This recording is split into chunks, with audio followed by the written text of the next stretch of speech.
Sim. E outras não, são encruzilhadas próprias dela por causa dessas doutrinas, desse passado, né, etc, né? Sim. Galera, eu vou colocar aqui o capítulo 5 de Gálatas e eu vou pedir para que vocês leiam, cada um leia um trecho específico. E depois eu vou pedir para o Michael fazer uma aplicação final rápida e a gente encerra essa live aqui, que eu creio que tenha sido uma live muito, muito bacana aí para todos que acompanharam. Já quase 3 horas de live, agradeço tanto a vocês, todos aí, que estão assistindo também ao Tem Michael. alguém assistindo ainda? Tem 67 pessoas. Poxa, guerreiros, hein? Corajosos. Legal. Vamos lá, gente. Fica à vontade aí. Quem quiser começar, pode começar, depois o outro pega e a gente vai seguindo.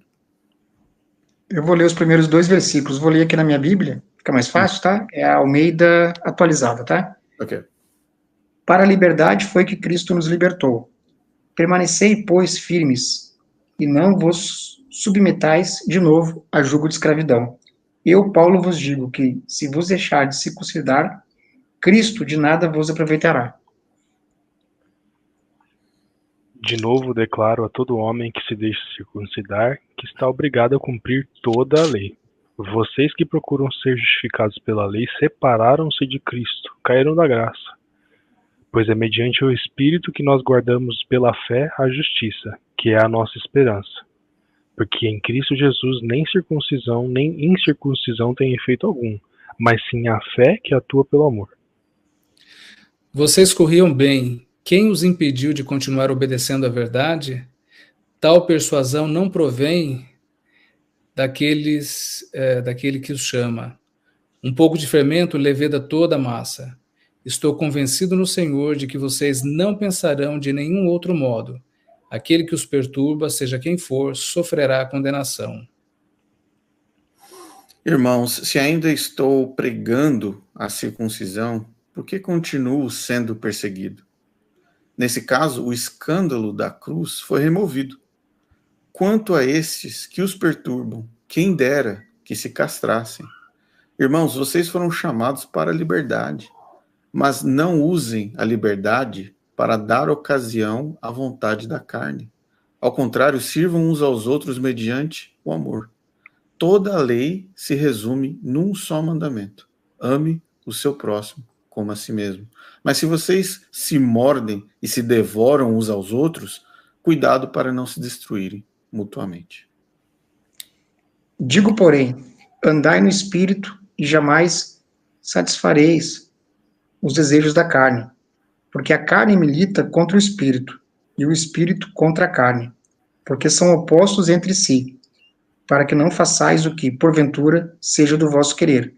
Mas, se sois guiados pelo Espírito, não estáis sob a lei. Ora, as obras da carne são manifestas: imoralidade sexual, impureza e libertinagem, idolatria e feitiçaria, ódio, discórdia, ciúmes, ira, egoísmo, dissensões, facções e inveja, embriaguez, orgias e coisas semelhantes.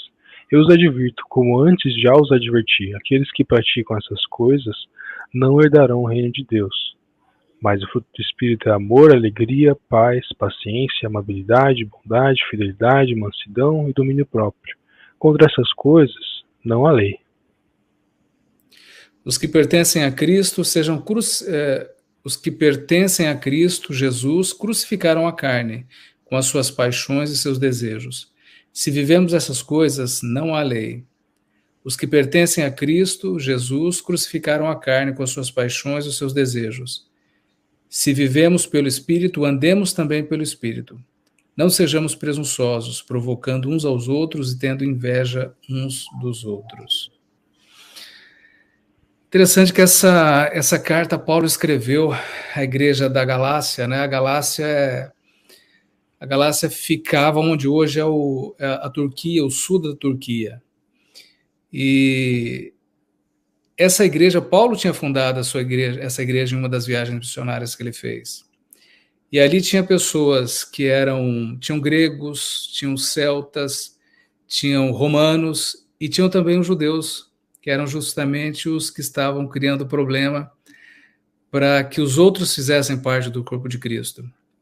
E vocês imaginam, gregos, celtas, romanos, pessoas que não tinham a herança cultural que o judeu tinha. Né? E Paulo, gente, vocês estão caindo da graça, vocês estão desvirtuando a pregação, vocês estão desvirtuando o evangelho. E ali ele dá uma lista de coisas que a gente deve evitar quando nós somos guiados pelo Espírito. Alguns pensam que quando a gente abre mão do adventismo, que a nossa bússola moral ela cai, né?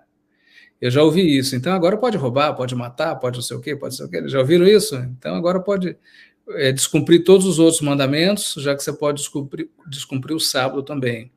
Mas se você olhar ali do verso 19, versículo 19 em diante, né, as obras da carne, é muito amplo, vai muito além dos 10 mandamentos.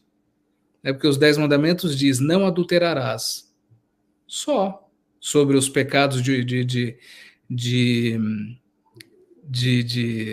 cunho sexual. Mas a gente sabe que não é só isso, né? Imoralidade sexual é muito mais abrangente, impureza, libertinagem, ou seja, Jesus expandiu, né? O evangelho ele expandiu não só a graça, mas também o conceito de pecado das obras da carne. Ou seja, elevou a régua, colocou a régua muito mais acima, fala até de orgias, coisas que os 10 mandamentos não falam, não abrangem. Eles são mais reduzidos, ou seja, a consciência social, a consciência de relacionamento na graça é infinitamente maior do que nos 10 mandamentos. Embriaguez, orgia, tal. Fala de tudo, mas não fala de quebra de sábado. Interessante, né? Desculpa bater, parece que é um disco furado, né? Você fica batendo, mas o adventista precisa ouvir isso. Se fosse algo que fosse para a salvação e que realmente ofendesse a Deus, certamente estaria nessa lista. Sim. Né? Não sei se vocês concordam dessa maneira. Sim. Então, basicamente, o que Paulo está dizendo aos Gálatas é o que foi dito no Concílio de Jerusalém, né, quando Tiago, irmão de Jesus, fez o resumo, né, foi o porta-voz da reunião. Olha, a gente não deve colocar, e Pedro também, né, colocar um fardo maior para as pessoas, fardo que nem nós conseguimos carregar. Né, e colocou lá os 3 pontos para você fazer parte do corpo de Cristo, né, evitar imoralidade sexual, o sangue e carne sacrificada aos ídolos. Né, fazendo isso, vocês estão fazendo bem. Sim. Ou seja, não era necessário você abraçar as práticas judaizantes como não são necessárias hoje. Esse é o contexto. Paulo não está escrevendo para pessoas que já faziam parte da igreja, que eram judeus, ele está escrevendo para... Né, aliás, ele está defendendo os interesses daqueles que não faziam parte da igreja. Então, assim, quando a gente tira o óculos da nossa ideologia, quando a gente abre mão dos dogmas e relê o texto bíblico, quando eu li isso depois da minha libertação, eu senti como se as escamas tivessem caído. É tão claro, é tão óbvio. E não precisa, Rodrigo, fazer um curso de 5 dias para explicar o juízo investigativo. Ler isso aqui é o evangelho puro e simples, qualquer um pode ler. A pessoa mais simples, não precisa ter feito faculdade, não precisa ter... Basta saber ler. Sim. Ou basta ouvir, se alguém lê, você ouve mesmo, por mais que você seja analfabeto, alguém deu para você, você vai aprender. Quem tiver ouvido, ouça, né? Quem tiver ouvido, que ouça. Então, o evangelho puro e simples de Jesus é lindo. Lindo, lindo, lindo. Isso mudou a minha vida e eu sei que mudou a de vocês e tem mudado a vida de muitas pessoas aí pelo mundo afora. Amém. Através do ministério Para Que Possamos e de tantos outros guerreiros aí. Amém. Alexander? Eu achei assim legal essa parte inicial do livro, né, que ele fala: para a liberdade foi que Cristo nos libertou. Permanecei, pois, firmes e não vos submetais de novo a jugo de escravidão. Sim. Quer dizer, parece que a gente tem que estar sempre sendo lembrado, né, de que nós podemos ter uma recaída e partir para esse legalismo, para essa religião exterior, né, que é uma coisa que Jesus condenava muito, né, coisa de você, olha, quando vocês forem orar, entra no teu quarto, fecha a porta e pede a Deus em silêncio, né, fala ao Pai que em silêncio, né, né, acho que em oculto que fala, né, ele te recompensará. Quando você jejuar, lava o rosto, ele fala, né, ou seja, para que as pessoas não vejam que você jejuou. Ou seja, ninguém precisa saber que você está jejuando, ninguém precisa saber que você está dando uma esmola, ninguém precisa saber que você está orando, ou seja, é uma religião interior. Sim. E essa religião é que traz a liberdade, porque quando eu me preocupo muito, parece que tem muito disso aqui com o exterior, isso acaba sendo ruim, porque gera essa questão que a gente falou da culpa, né? Então eu exijo dos outros muito, né? E exijo muito de mim mesmo, e não é isso que Paulo está falando. Olha, para a liberdade foi que Cristo nos libertou. Quer dizer, então, eu acho que a gente tem que estar sempre lembrando isso para nós mesmos, para quem seja, da gente ter uma vida mais leve, né? Tanto a vida espiritual como a vida, não é uma vida irresponsável, são coisas diferentes, né? São coisas diferentes. Uma coisa é você você ter uma leveza, que Jesus mesmo falou lá em Mateus 11, né? Que ele fala, tomai, né, o meu jugo, né? Que o meu jugo como é que é o texto lá? Vinde a mim, todos que estáis cansados e carregados, e eu vos aliviarei, porque o meu jugo é leve, meu fardo é suave. Isso, meu fardo é suave. Então, veja que Jesus falou isso. Então assim, tem que ter uma leveza, tem que ter uma simplicidade, que não significa né, você ser irresponsável, você viver na libertinagem. Sim. E mesmo quando Paulo fala lá no final do capítulo 5, né, daquele monte de obras da carne, aí entra naquela questão da pergunta que a gente estava analisando, né? Ou seja, aquilo é uma consequência, né? Paulo não está falando para você se esforçar para fazer aquilo. Da mesma forma que em relação aos frutos do Espírito, né? Ele está ali colocando que, tanto num caso como no outro, se você toma a decisão de estar ligado a Cristo através do Espírito Santo, ou de você estar vivendo a vida, né, carnal, né? Seria uma vida desligada de Cristo. Se você tomar uma decisão ou outra, naturalmente essas coisas vão acontecer. Cada coisa a seu tempo, com erros e acertos, mas você vai ter ou os frutos ou as obras da carne. Isso também nos mostra uma religião menos preocupada com isso. Ou seja, o que é mais importante?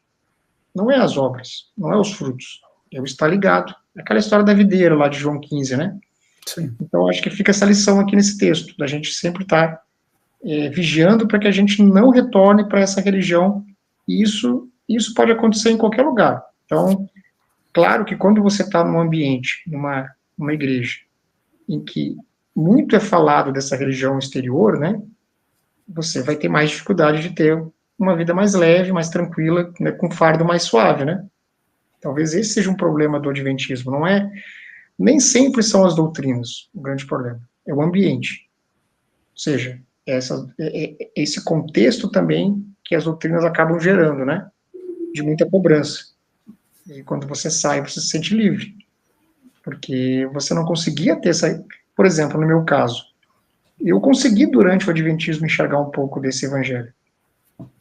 Mas você está inserido naquele ambiente lá, né?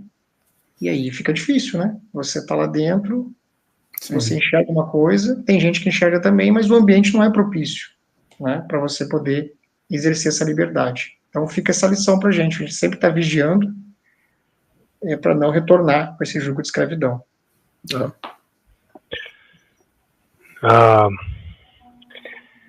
Eu gostaria de fazer uma aplicação para nós, mas principalmente para os nossos ouvintes adventistas. Leiam Gálatas, gente. Lê inteiro. Pega um capítulo por dia. Dá para ler uma vez por semana e dá para você descansar no sábado ainda. 6 capítulos. Tem 6 capítulos. Então fica tranquilo, pode ler. Essa foi a... Dá pra ler inteiro uma vez por semana. Mas, gente, eu queria que vocês leiam. Eu falo pra ler por quê? Porque se você ler esse capítulo, ele evidencia o ponto central. Um dos pontos centrais de Gálatas. Mas se você ler o livro inteiro, você vai ver que existe um contraste entre duas coisas. Paulo está sempre fazendo contraste. Leia por você, não precisa acreditar em mim. Ele faz o contraste entre carne e espírito.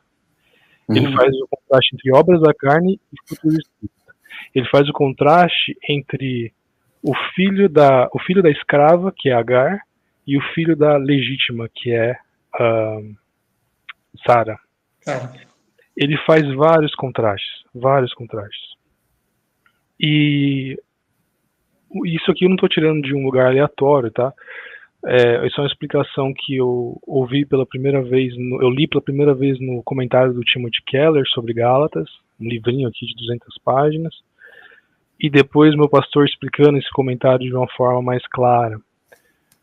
Gente, o que o Paulo está falando é muito polêmico no livro de Gálatas inteira, por isso que ele é tão difícil de entender, muitas vezes o adventista tem dificuldade de entender. Essas pessoas, como o Michael disse, elas não eram judias, elas eram gentios, eles eram gregos, eles eram de religião pagã. E eles acreditavam que se eles fizessem rituais de uma forma e de outra, tais rituais, se eles guardassem um dia específico para adorar o rei César, se eles fizessem tal coisa para o deus tal, eles iam ter o que eles precisavam, eles iam se conectar com a divindade, né? E isso nada mais é do que confiar nas suas próprias obras, confiar na sua própria carne, né? E não confiar em Cristo, né? E aí Paulo fala, nossa, mas vocês saíram desses rudimentos do mundo, desse paganismo, e agora vocês estão voltando para eles? Vocês começaram no Espírito, e agora vocês começaram a caminhada no Espírito, vocês foram justificados no Espírito, e agora vocês querem ser aperfeiçoados na carne? É polêmico, porque Paulo está comparando essa judaização do povo, essa confiança nas obras da carne, nos ritos judaicos, com o paganismo, gente. Parece radical, mas é o Timothy Keller, um dos pastores mais conhecidos e mais conceituados nos últimos 10 anos, 20 anos, que fala isso. É uma interpretação tradicional, comum no meio protestante. E por que ele faz essa comparação tão radical? Porque no fim das contas, quer pagão, quer judaizante, você está confiando no seu próprio braço para a sua própria salvação. Você não está andando no Espírito, você está andando nas obras da carne. E veja só que interessante esse capítulo 5. Ele fala obras da carne. Parece que aquele que anda no Espírito tem o fruto do Espírito e aquele que anda na carne tem as obras da carne, né? Parece que tem essa correlação. Então aquele que confia que ele é o próprio autor da salvação e ele faz as coisas que precisa para ser salvo, ele só vai exacerbar as obras da carne. Por quê? Como Alexander disse, é uma religião externa. Ele vai cumprir tudo externamente e não tem realidade nenhuma no coração dele. Então, e não é à toa que é dos legalistas, é dos hiperreligiosos que a gente vê os pecados mais absurdos, né? As hipocrisias mais profundas. Por quê? Porque as pessoas elas estão confiando na própria moralidade dela e isso só exacerba a carne, exacerba as obras da carne. Mas quando você confia, e isso é o oposto do Evangelho, porque o Evangelho é confiar totalmente a sua salvação em Cristo. Então fé é isso, gente. Não é você fazer. É você desistir de você mesmo e falar, Senhor, não consigo. Eu desisto de mim mesmo. Aí agora você se entrega totalmente para Cristo e você anda no Espírito. E o Espírito é interessante, porque um parece que cansa, né? É uma obra, é da carne, é cansativo, uma obra. O outro é um fruto, só por ter o Espírito, Deus vai criar isso em você. Vai criar o fruto do Espírito em você, que é baseado no amor, né? Que também é bem parecido com 1 Coríntios 13. Então o que eu falo para o adventista, né? Eu falo que sim, a gente pode querer estar bem intencionado em fazer uma coisa ou outra para Deus, mas se isso se tornar, seja guarda de sábado ou qualquer outra coisa, se isso se tornar uma coisa que faz você achar que você merece, ou como o Rodrigo até descreveu antes, né? Resetei minha semana, né? Eu pequei a semana inteira, agora eu tô resetando, negócio meio karma, né? Fiz coisas ruins, agora o sábado se eu guardar o sábado vai compensar. Cara, isso aí só vai endurecer seu coração cada vez mais e vai fazer a sua carne se... Por quê? Porque você vai confiar, você vai achar que você tá perdido quando você tá errando, e quando você fizer, você acha que tá beleza. Então você tá confiando em você mesmo, você não confia em Jesus. Sim. Esse é o problema. Então, é isso que eu vejo no livro de Gálatas, e recomendo que todo mundo leia ele por inteiro mesmo, de verdade. De novo, dá para ler 6 dias e descansar 1.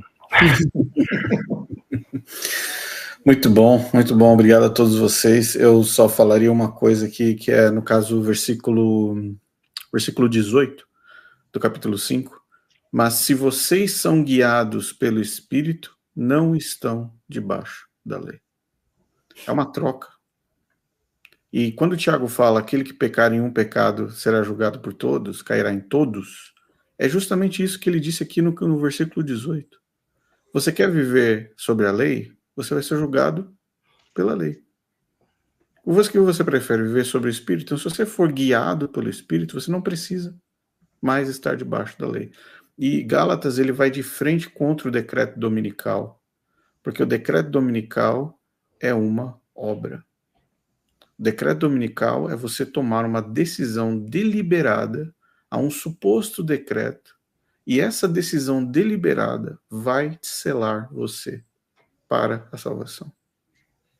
O decreto dominical da Igreja Adventista é um abuso contra o que Paulo está dizendo em Gálatas. Por isso que, às vezes, eu perguntei para um pastor adventista um dia, eu falei, deixa eu fazer uma pergunta, pastor, bem simples. Uma pessoa que aceitar e se batizar, e aceitar Jesus Cristo genuinamente numa igreja dominical, depois do decreto, ela pode encontrar Jesus de braços abertos? Aí ele falou para mim, não. Porque ela negou o selo sabático. Como você pode viver numa situação dessa, onde você deliberadamente fala, eu vou fazer a minha parte no meu próprio selamento. Eu, Rodrigo, na hora que vier o Papa aos Estados Unidos, eu vou dizer não para o decreto. Eu, com a minha própria vontade, vou fazer isso. E vou ser o responsável do meu próprio selamento.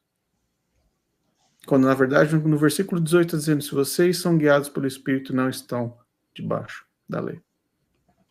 Então, leiam Gálatas, para que vocês encontrem o que está escrito no versículo 1. Foi para a liberdade que Cristo nos libertou. Galera, 3 horas e 21 minutos. 3 horas. Eu acho que nem eu achava que a gente ia esticar tanto, mas eu sei que a gente já está meio baleado já. Eu não sei que horas são no Brasil aí. 22 horas. 10 horas? Tá. São 10 horas, tá.